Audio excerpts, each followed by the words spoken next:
ओ, आपने कभी नोटिस करा है हम अपर जॉइंट्स, हाथों की, हल्की फुल्की नी की, इनकी बात कर लेते हैं। हमने एक की तरफ तो ध्यान ही नहीं दिया। वो क्या है आप जान सकते हैं? हम उनके ऊपर हमेशा 24/7 खड़े रहते हैं। उनके ऊपर तो हमने कभी ध्यान ही नहीं दिया। आप पहचान ही गए होंगे। जी हाँ, हम बात कर रहे हैं अपनी एंकल्स की, अपनी हील्स की।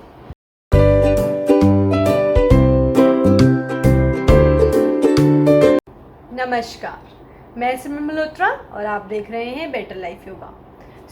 आज हम बात कर रहे हैं एंकल जॉइंट की। तो एंकल जॉइंट में जितनी भी बीमारियां, जितनी भी डिसीज़ेस हमारी हो जाती हैं, जैसे कि हम बात कर रहे हैं हमारे में स्वेलिंग हो जाती है, पेन, स्ट्रेन, फ्रैक्चर्स, बहुत सी ऐसी डिसीज़ है, फ्लैट फुट, और भी बहुत सी ऐसी डिसीज़ होते हैं जो हमने कभी भी ध्यान नहीं दिया कि हमें कौन कौन सी एक्सरसाइज, कौन कौन सी योगा करनी चाहिए। एक वो ही ऐसा सहारा है जिसके ऊपर हम हमेशा खड़े रहते हैं। तो आज हम बात करते हैं, सबसे पहले वो है आपका एंकल स्प्रेन।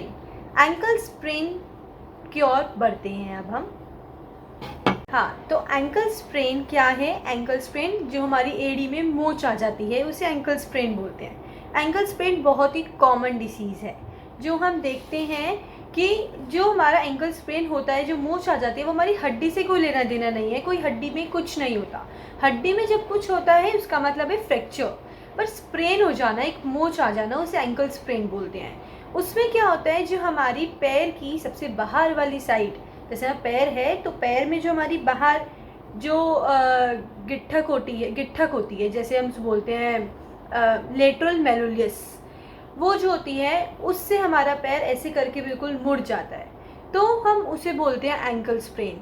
उसमें एक नाम का ATFL, anterior talo fibular ligament, anterior talofibular ligament नाम का एक लिगामेंट होता है, वो ब्रेक हो जाता है, वो ज़्यादा सेवियर हो जाता है, उसमें ही हम उसे मोच बोला जाता है। उसमें जो लिगामेंट टूट जाता है तभी हमारे यहाँ पे दर्द होता है, तो उसे हम एंकल स्प्रेन बोलते हैं, यानी मोच। तो अब हम उसकी और योगा की और उसकी एक्सरसाइज की और बढ़ते हैं।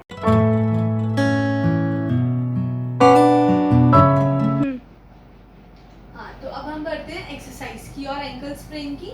तो सबसे पहले हमने जब बताया है अभी आपको, जो हमारी सबसे आगे, जो हमारे पास बिल्कुल, जो हमारी यहाँ पे हड्डी होती है, यहाँ पे जो आगे हमारी ये साइड में लेटरल मेलुलियस होता है, इसमें ATFLM का लिगामेंट होता है, वहाँ पे स्प्रेन आ जाता है, हमारे ऐसे के पैर मुड़ जाता है। तो हम यहीं पे सबसे ज़्यादा जोर देंगे एक्सरसाइज की और करते हुए, ठीक है। तो अब हमने दोनों पैर सीधे करेंगे और अपनी तरफ खींचेंगे। हमारी कोई भी थाइस में या फिर हमारी काफ मसल्स में कहीं पे भी मूवमेंट नहीं आना चाहिए। हमें ध्यान रखना है अपने एंकल और अपनी हील्स की ओर। इसे जब अपनी तरफ खींचेंगे फिर छोड़ देंगे, फिर खींचेंगे फिर छोड़ देंगे। फिर इसके बाद एक होता है इवर्जन, ऐसे करेंगे, ऐसे करेंगे, सीधे रखेंगे, ऐसे करेंगे, ऐसे करेंगे। इवर्जन एंड इन्वर्जन करना है, आप एक साथ भी कर सकते हैं, ठीक है। हमें ध्यान रखना है कि हमारे पैर हैं वो बिल्कुल ध्यान रखना है, लेटरल मेलुलियस के ऊपर जोर पड़ना चाहिए। मेरे पास एक थायरो बैंड होता है जो मेरे पास अवेलेबल नहीं है इस टाइम, तो इसलिए मैंने ये बनाया था घर पे ही। तो इसके थ्रू ही अब हम करने की कोशिश करेंगे। इसे हम बिल्कुल स्ट्रेच कर लेंगे और इसे अपनी तरफ खींचेंगे और फिर नीचे, फिर अपनी तरफ खींचेंगे और फिर नीचे, फिर अपनी तरफ। ऐसे ही हम इवर्जन और इवर्जन के लिए कर सकते हैं। अब हम बढ़ते हैं दूसरी डिसीज की ओर, जो बहुत ही कॉमन है, वो है एंकल स्वेलिंग।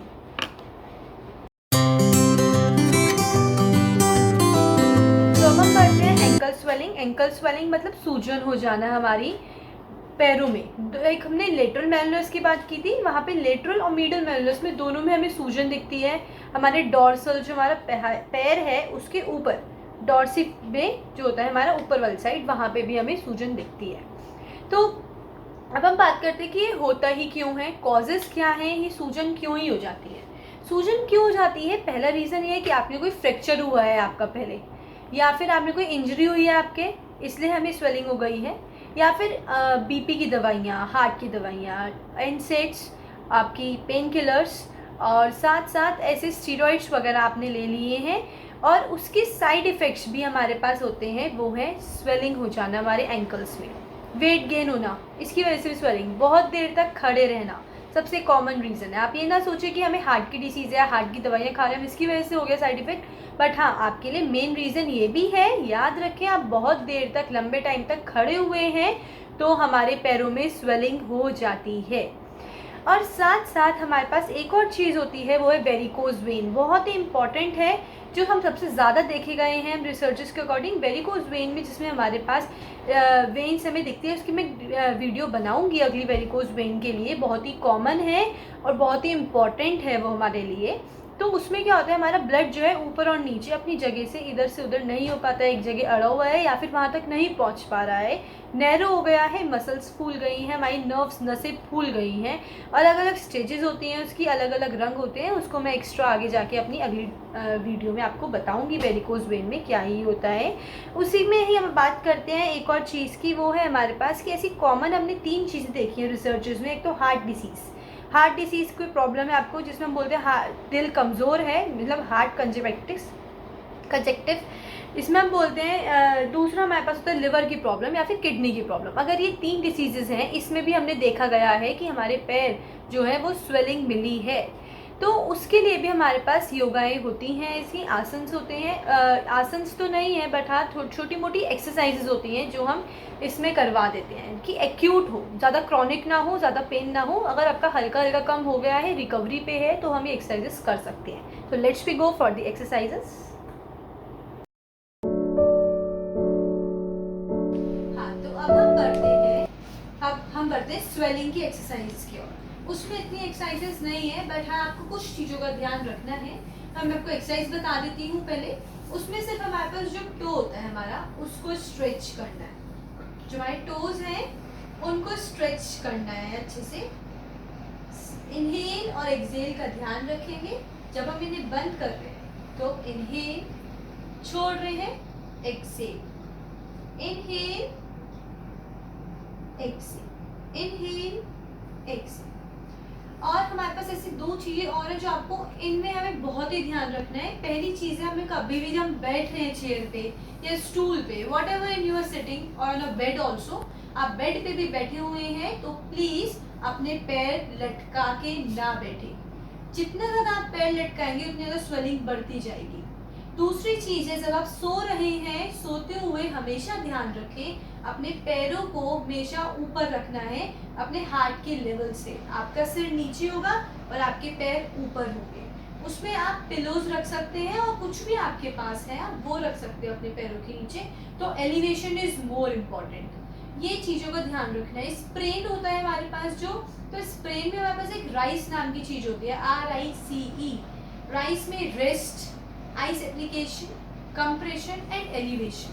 तो ये 4 चीज़ों का ध्यान रखें। रेस्ट करें, आइस की एप्लीकेशन करें in the sprain, not in this. Sprain condition की बात करें जो मैंने आपको पहले बताया था। कंप्रेशन होते हैं कंप्रेस रखवाना, और ये होता है एलिवेशन, एलिवेट करवाना। ठीक है, तो अब हम बढ़ेंगे आगे स्ट्रेटनिंग की ओर। हमें अपने एंकल्स को स्ट्रॉन्ग बनाना है। स्ट्रॉन्ग बनाने के लिए हम बहुत से ऐसे एक्सरसाइजेस और आसनास करते हैं। तो अब हम बढ़ते हैं सबसे पहले आसना की ओर, वो है रोटेशन ऑफ योर एंकल्स। तो अब हम पहले बैठ जाएंगे, अपने दोनों पैरों को सीधा ही रखेंगे और रोटेशन करवाएंगे बिल्कुल आराम से। ऊपर आते हुए इनहेल, नीचे जाते हुए एक्सहेल।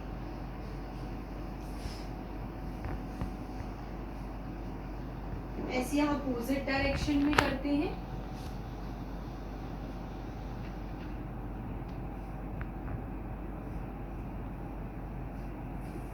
इसके बाद हमारे पास आता है माउंटेन पोज करना, और उससे पहले एक हमारे पास होती है काउ पोज में आएंगे। पहले हम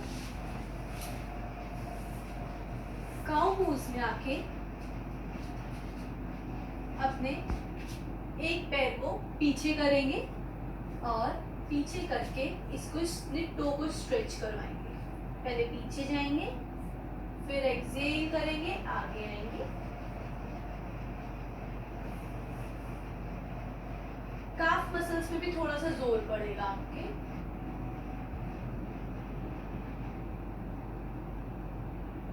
और इसके बाद दूसरे पैर से करेंगे।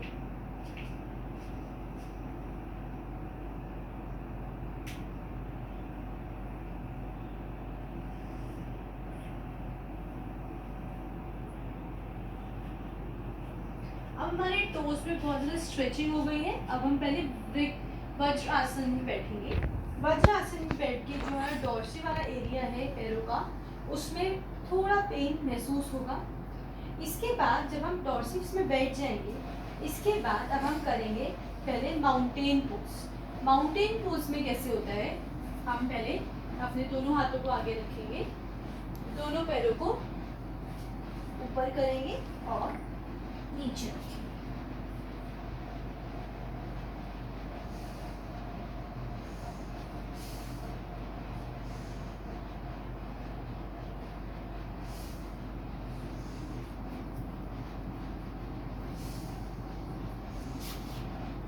इन सब बातों का ध्यान रखेंगे जब हम कर रहे हैं, तो आपकी काफ मसल्स, आपके टोज और आपकी हील्स पे जोर पड़ना चाहिए। एक हमारे पास होती है टो वॉकिंग और एक होती है हील वॉकिंग। अब उनको खड़े होके करते हैं टो वॉकिंग और हील वॉकिंग को। तो अब हम करते हैं अपने जैसे मैंने आपकी बात करी, टो और हील दोनों की वॉकिंग करेंगे। तो उससे पहले हम करते हैं हील वॉकिंग। हील वॉकिंग के लिए हम सबसे पहले एज पे आ जाएंगे अपनी मैट की और अपने टोस को उठाएंगे और हील वॉक करेंगे। हमें वैसे डायरेक्शन में नहीं जाना है, हमें उल्टे डायरेक्शन में ऐसे ही जाना है। इसके बाद हमारे पास दूसरा आता है हील वॉकिंग। हील हम उठाएंगे, हील वॉकिंग करेंगे।